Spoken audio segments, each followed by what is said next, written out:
Nakasakay ka na SA Aeroplano, nakaupo ka SA Economy, siksikan dikitan ng tuhod halos.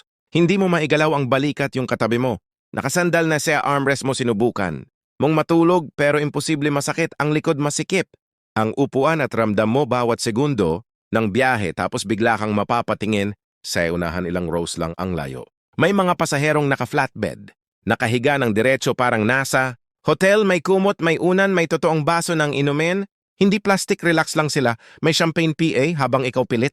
Tinutulog ang katawan sa upuang parang ginawa para sa bata at ang mas masakit sa lahat. Hindi sila nagbayad ng full price, oo tama. Ang narinig mo, hindi sila milyonaryo, hindi rin lahat may VIP card or insider connection. Karamihan, kanila ordinaryong travelers lang. Pero alam nila, ang mga airline hacks na hindi sinasabi sa iyo ng airlines at dito papasok. Ang video na to susunod na ilang minuto ibabahagi. Kao sa'yo ang 15 legit na airline hacks na pwedeng mag-angat sa'yo mula sa siksikang economy. Papunta sa mas komportableng upuan, minsan libre, minsan ilang dollars lang. Ang dagdag, ang mga tips na to ay gumagana SA 2025 at hindi haka-haka galing mismo ito sa airline staff, frequent flyers at mga taong paulit-ulit ng nakakapag-upgrade ng hindi gumagastos ng libo-libo habang ang iba ay nag-aagawan ng overhead space. Say row 32, ikaw pwedeng nakaupo. Say unahan, kalma, relaxed at may leg room. Ang kaibahan alam mo, ang alam nila. Kaya bago tayo mag-take off, siguraduhin tapusin mo ang video na to hanggang dulo dahil yung number 1 hack listahan. VIP level secret. Yun na halos walang nakakaalam pero kapag nalaman mo mag-iiba, ang paraan ng pagbiyahe mo habang buhay, handa ka na, buckle up, simulan na natin. Ang countdown number 15, maging mabait SA airline staff. Mukhang simple lang pero isa ito sa pinakamakapangyarihang upgrade hacks at libre PA. Ang pagiging mabait SA airline staff, araw-araw daan-daang pasahero. Ang hinaharap ng gate agents at flight attendants, karamihan SA kanila pagod, irritable at demanding lalo na kapag delayed ang flight o kulang ang seats. Kaya kapag may isang pasaherong kalmado, maayos kausap at magalang agad, yun namumukod tangi isang simpleng ngiti, isang thank you po o pagtawag SA kanila gamit ang pangalan na nasa name badge, maliit na bagay pero malaki. Ang epekto ipinaparamdam mo na tao rin sila, hindi lang empleyado. At dito pumapasok ang psychology ng last-minute upgrades kapag may biglang nabakanteng business o first class seat dahil may hindi sumipot o may naribok. Hindi sila random na pumipili, naiisip nila kung sino ang naging maayos kausap, sino ang hindi nagreklamo at sino ang naging madali katrabaho. Kung pagpipilian nila ang isang pasaherong buong araw nagrereklamo at isang pasaherong kalmado at magalang, halos siguradong panalo. Ang mabait, kahit hindi ka ma-upgrade, mapapansin mo PA rin. Ang epekto mas maayos, ang serbisyo mas mabilis, ang tulong at mas magaan. Ang buong biyahe mo, tandaan mo ito, minsan ang pinakamagandang upgrade. Nagsisimula lang sa magandang asal at respeto, no party and gamitin. Ang airline app bago. Ang check-in ito, ang isang napakasimple pero madalas nakakaligtaan na upgrade hack. Bago ka PA man mag-check-in, buksan mo muna ang airline app mo at hindi lang para i-check. Ang boarding time, mga 24 hanggang 48 oras bago ang lipad nagsisimula ng galawin ng airlines. Ang kanilang seating kapag may mga business, 0 first class seats na hindi PA na bebenta, binababa nila. Ang presyo ng upgrade o naglalabas, sila ng option na upgrade available or bid for upgrade at kadalasan sobrang layo nito. Sa original na presyo, may mga pasaherong nakaka-upgrade mula economy papuntang business class sa halagang mas mura PA kaysa dagdag na bagahe, totoo. Yan, pero kailangan alerto ka, i-check mo ang airline app mo ng higit isang beses, siguraduhing naka-on ang notifications dahil minsan ilang oras lang available ang offer. Kapag nawala-wala na, pinakamagandang timing gabi bago ang flight o madaling araw bago ka bumiyahe. Hindi mo kailangan ng elite status, hindi mo kailangan ng miles, kailangan mo lang mag-check. Say tamang oras, kaya bago ka umalis ng bahay at magpunta sa airport, isang tap lang SA Airline app ang pwedeng magbago ng buong biyahe mo mula sa siksik na middle seat papunta sa mas maluwag na upuan, totoong pagkain at mas tahimik na flight. Minsan, ang upgrade nasa cellphone mo lang pala. Number 13, ayusin ang suot, dress to impress. Hindi man aminin ng airlines, may epekto PA rin ang itsura, lalo na kapag may last-minute upgrade na kailangang ibigay. Kapag pumipili ang staff kung sino ang ililipat sa business o first class, tinitingnan din nila kung sino ang bagay doon. Hindi mo kailangan ng suit o mamahaling.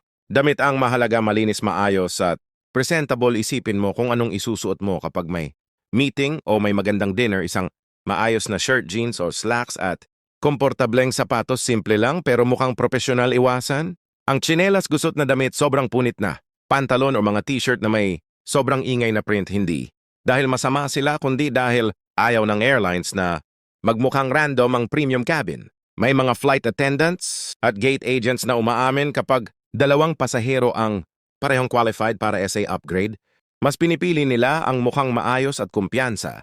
Hindi ito tungkol sa yaman, ito ay tungkol sa unang impresyon at may isa pang sikreto. Kapag maayos ang suot mo, nagbabago rin ang kilos mo. Mas kalmado ka, mas maayos ka makipag-usap at mas mukhang sanay ka sa biyahe. Kaya sa susunod na lipad mo, huwag agad mag-sweatpants. Konting effort lang, baka yan na ang susi para makaupo ka SA. Unahan number 12, bantayan ang aircraft change. Ito ang isa sa pinakatahimik pero pinaka-epektibong upgrade opportunity na halos walang napapansin. Ang tawag dito aircraft change or plane swap, minsan ilang araw or oras bago ang lipad pinapalitan ng airline. Ang eroplano, halimbawa mula SA mas maliit na aircraft, papunta SA mas malaki. Kapag nangyari yan, biglang nadadagdagan ang business at first class seats at kailangan nilang punuin ang mga iyon. Ang problema, karamihan ng pasahero hindi man lang chine-check ang booking nila ulit. Ang dapat mong gawin, i-check ang flight details mo paminsan-minsan bago ang biyahe. Kapag napansin mong nagbago ang aircraft type, yan na ang signal mo. Pumasok ka SA airline app o lumapit SA counter at magalang na magtanong. Kung may bagong seats na available, karaniwan kailangang mag-reassign ng passengers ang gate agents kapag may plane swap at mas nauuna ang maayos at alertong pasahero. Minsan, hindi PA nila inanunsyo pero may available na pala bonus tip kahit walang aircraft change. I-check mo PA rin ang seat map gabi bago ang flight. May mga premium seats na binubuksan SA huling oras dahil sa weight balance crew use zero cancellations. Isang mabilis na silip lang SA booking mo, pwedeng maglipat sa'yo mula SA masikip na upuan papunta sa mas tahimik at mas komportableng biyahe. Number 11, magang dumating at magtanong ng maayos. Isa ito sa pinakasimpleng paraan para ma-upgrade pero madalas mali ang timing at approach ng mga pasahero. Tandaan mo ito. Ang gate agent ang may hawak ng final seating chart. Sila ang may kapangyarihan. SA huling minuto. Ang sekreto, huwag maghintay hanggang boarding, na kapag nagsimula na ang boarding, stress na ang lahat. Mahaba ang pila, nagmamadali ang staff at wala ng oras para makipag-usap. SA halip dumating ka ng maaga habang kalmado. PA ang paligid, lumapit ka sa counter na may ngiti at maayos na tono. Maaari mong sabihin, hipo, gusto kayo lang po sanang magtanong kung may available na complimentary or discounted upgrade ngayon. Simple, magalang, walang demand. Kapag ganyan ang approach mo, mas tumatatak ka SA.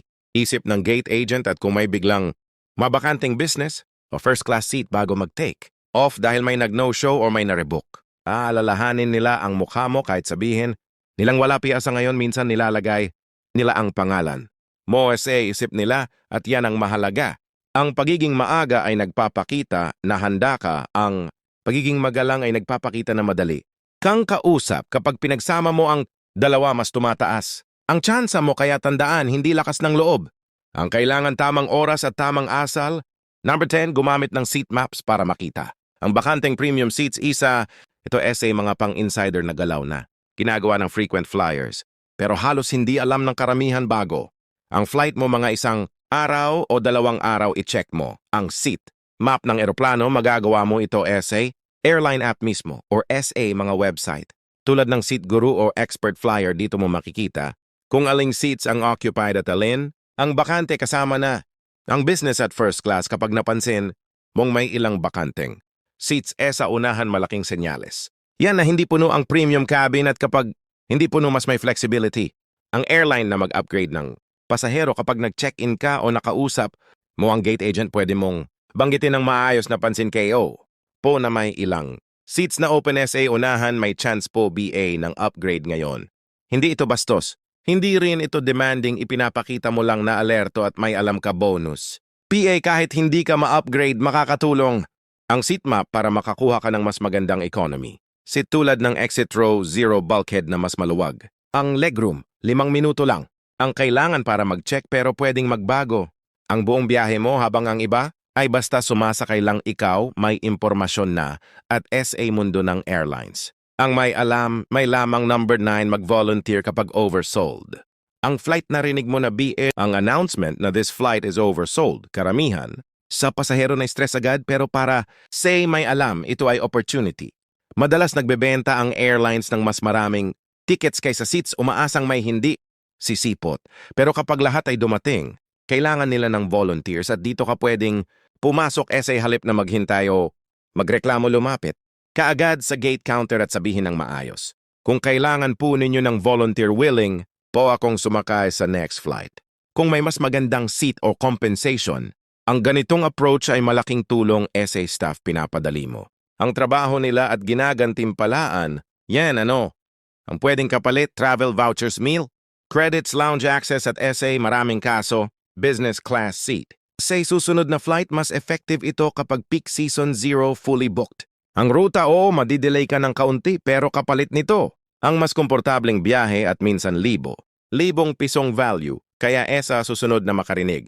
Kanang oversold announcement, huwag kabahan ngumiti. Lumapit at mag-volunteer, minsan ang pinakamagandang upgrade kapalit lang ng konting oras at tamang diskarte number 8. Lumipad sa bagong routes ng airlines ito.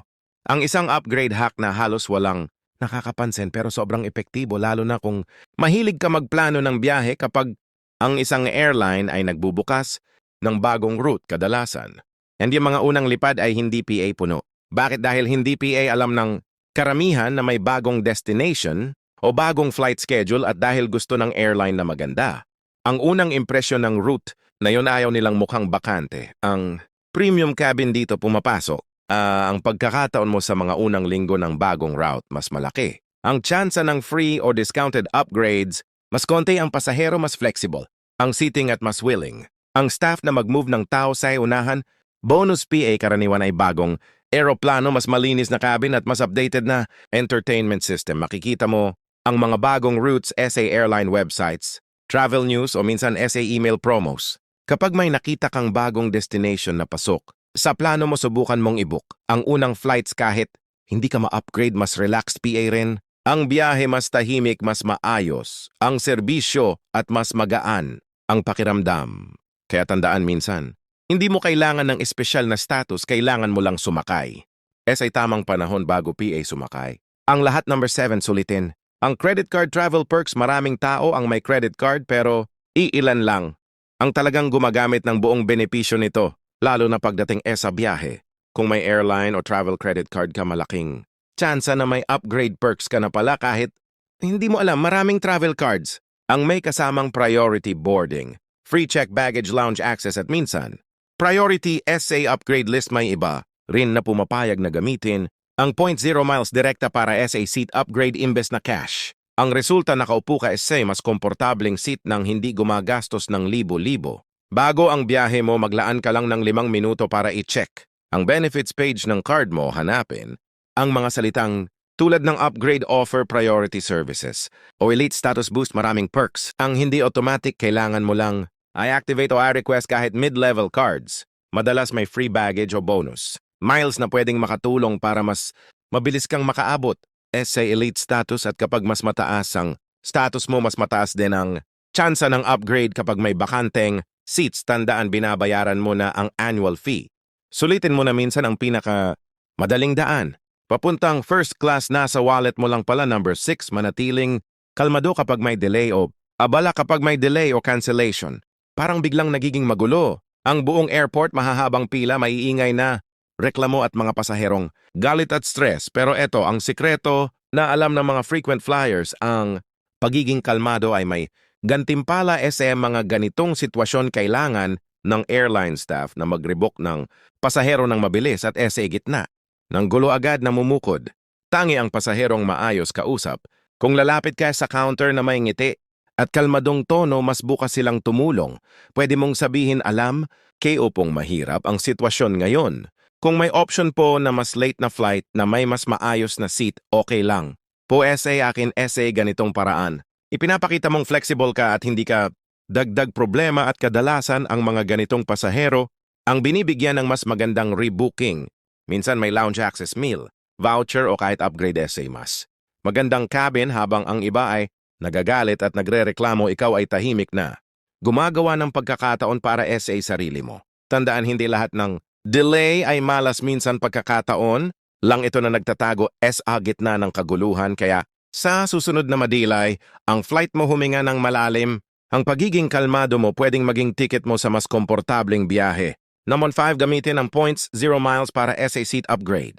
Hindi mo kailangang laging gumastos ng cash para maranasan ang mas komportableng biyahe. Kung may naiipon kang points, 0 frequent flyer miles malaki. Ang tsansang iyan na ang susi mo sa upgrade, karamihan SA Airlines ay pumapayag na gamitin ang miles para mag-upgrade mula economy papuntang business or first class. Ang sikreto ay timing, karaniwan mas nagiging available. Ang upgrade seats habang papalapit ang flight date, kapag nakita ng airline na may bakanting premium seats, ilang araw bago ang lipad, mag-login ka sa airline account mo at hanapin ang option na upgrade with miles. May mga fare classes na mas madaling ma-upgrade. Kaya kung may choice ka piliin ang upgrade eligible fares, pwede ka rin tumawag sa customer service at magalang na magtanong kung may available na upgrade space. Mas sulit gamitin ang miles SA upgrades kaysa sa libreng ticket. Isang mahabang flight na masikip sana, ang upuan biglang nagiging relaxing experience na may extra legroom, totoong pagkain, at mas tahimik na cabin. Huwag mong hayaan na ma-expired lang. Ang points mo ginawa ang miles para magamit, hindi para ipunin lang. Baka hindi mo na kailangang gumastos dahil ang hinahanap mong upgrade nasa account mo na pala. Number 4, gamitin ang 24-hour recheck hack. Isa ito sa pinaka-underrated pero pinaka-epektibong timing hacks. Sa pagbiyahe, eksaktong 24 oras bago ang flight, kapag nagbukas na ang online check-in, maraming bagay ang biglang nagbabago sa seating ng eroplano. Sa puntong ito, may mga pasaherong nagka-cancel, nag-u-upgrade or nagpalit ng flight dahil dito may mga seats na biglang nababakante, kasama na ang premium seats, exit rows at mas maluluwag na upuan na kanina ay blocked PA. Ang dapat mong gawin, mag-set ng alarm pagbukas ng check-in, agad mong i-check ang seat map. Kung may nakita kang mas magandang seat sa unahan o sa premium rows, kunin mo agad. Minsan libre, minsan maliit lang ang dagdag, pero sobrang sulit kumpara sa comfort na makukuha mo. Kung nasa airport ka na, pwede ka ring magtanong, SA counter, may mga seats po bang nag-open ngayon since nag-check-in na SA? Maraming kaso handa ang staff na maglipat ng pasahero para SA cabin balance or operational reasons. Lalo na kung maayos kang kausap, karamihan ng tao once lang nag-check, pagkatapos mag-book at dun sila talo, ikaw may second chance ka. Tandaan, ang matatalinong traveler, hindi lang marunong mag-book, marunong silang bumalik at mag-check ulit sa tamang oras. Number 3, mas mataas ang tsansa kapag solo traveler. Kung may isang sikreto, ang mga madalas ma-upgrade ito, yun mas madaling i-upgrade. Ang mag-isa kaysa grupo o pamilya, hindi ito tungkol sa favoritism, operational logic ito ng airlines. Kapag may isang bakanting seat, say business or first class, mas madali para sa staff na ilipat ang isang pasahero lang. Kapag 2 o 3 kayo, mas komplikado na ang seating at madalas hindi na nila gagalawin. Kaya kung solo traveler ka lamang, kaagad bukod doon, ang mga solo travelers ay kadalasang mas flexible, mas kaunti ang bit-bit, mas mabilis kumilos at mas madali kausap kapag may last-minute changes. Lahat nang yan ay gustong-gusto ng airline staff, lalo na kapag nag-ayos sila ng seating bago mag-take off. Maraming frequent flyers ang sadyang nagbubuk ng solo trips para lang tumaas ang upgrade chances nila, lalo na SA busy routes at hindi lang upgrades. Ang benepisyo, mas mabilis ka rin sa check-in, security at boarding. Hindi mo laging kayang bumiyahe mag-isa at okay lang yun, pero kapag may pagkakataon, isang short trip, business travel o quick getaway, subukan mo. Minsan ang paglalakbay ng mag-isa ang dahilan kung bakit nag-iisa ka rin. Isang maluwag na upuan, unahan habang ang iba ay siksikan sa likod. Number 2, banggitin ang special occasion pero tamang paraan. Kung may espesyal na dahilan, ang biyahe mo, birthday, anniversary, honeymoon o kahit reunion, wag mo itong itago. Hindi dahil guaranteed ang upgrade, kundi dahil mahilig ang airlines gumawa ng feel-good moments. Ang mahalaga ay kung paano mo ito binabanggit. Huwag kang magtunog, humihingi o umaasa ng libre. Banggitin mo lang ito ng natural at may ngiti kapag nag-check-in ka o kausap ang flight attendant. Halimbawa, first time po naming mag-travel together, bilang mag-asawa, anniversary po namin. Ngayon, isang linya lang. Walang pressure, maraming airline staff. Ang genuinely natutuwa sa mga ganitong kwento kapag may extra seat dessert o maliit na gesture na pwedeng ibigay. Madalas sa ganitong pasahero, napupunta minsan free drink, minsan special note at kung may pagkakataon seat upgrade, hindi ito guaranteed pero tandaan, ang upgrade ay madalas napupunta sa taong madaling pasayahin, hindi sa taong demanding kahit walang upgrade nagiging mas memorable PA rin. Ang biyahe may dagdag na saya, may personal touch at may kwento kang uuwian kaya say susunod na may espesyal na okasyon ang lipad mo ibangon.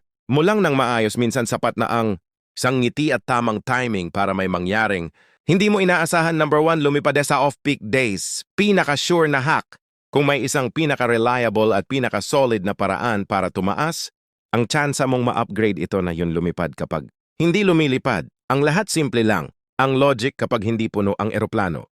Mas maraming bakanteng seats lalo na SA business at first class at kapag may bakante mas may kalayaan, ang airline na mag-upgrade ng pasahero iwasan mo. Ang mga peak days, tulad ng Friday, Sunday at Monday.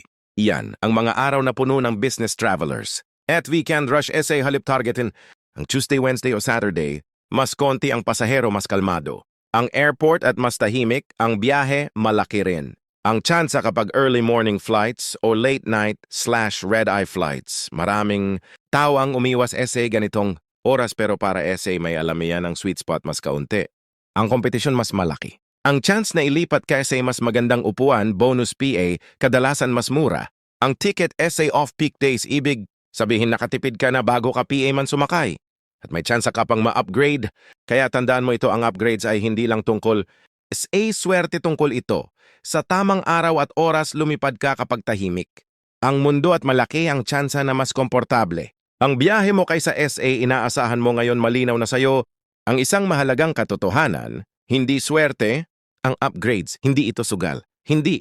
Rin ito para lang SA mayayaman o may VIP card. Ang mga upgrade na napapanood mo, yung mga biglang napupunta, sa business o first class may dahilan, kung bakit sila nandoon ito ay kombinasyon ng tatlong bagay. Una, timing. Alam mo na ngayon kung kailan nagbubukas. Ang seats kailan nagiging flexible, ang airlines at kailan mas mataas. Ang tsansa na may bakante. Hindi lahat ng oras pantay-pantay at ngayon alam mo na kung kailan gagalaw. Pangalawa, attitude. Kung paano ka makipag-usap, kung paano ka kumilos, SA gitna ng stress at kung paano mo tratuhin ang airline staff, SA mundo ng airlines. Ang kalmado at magalang ay laging may advantage at pangatlo, awareness. Habang ang iba ay basta sumusunod, lang ikaw ay nag-oobserba, nagche-check at nagtatanong SA tamang paraan.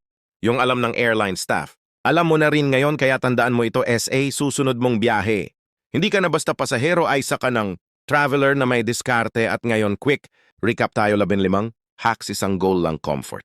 Without overpaying, mas maayos na upuan, mas tahimik na biyahe, mas sulit na experience ng hindi nilulubog. Ang bulsa mo ngayon gusto kong marinig mula sa iyo alin SA 15 hacks. Ang susubukan mo muna i-comment mo sa baba kung nakatulong sa iyo. Ang video na ito i-like mo para mas maraming Pinoy ang makinabang at mag-subscribe ka para SA mas marami pang travel secrets na hindi sinasabi ng airlines. Hanggang SA susunod na biyahe. Travel smart, stay calm at baka SA susunod ikaw na ang nakarelax SA unahan.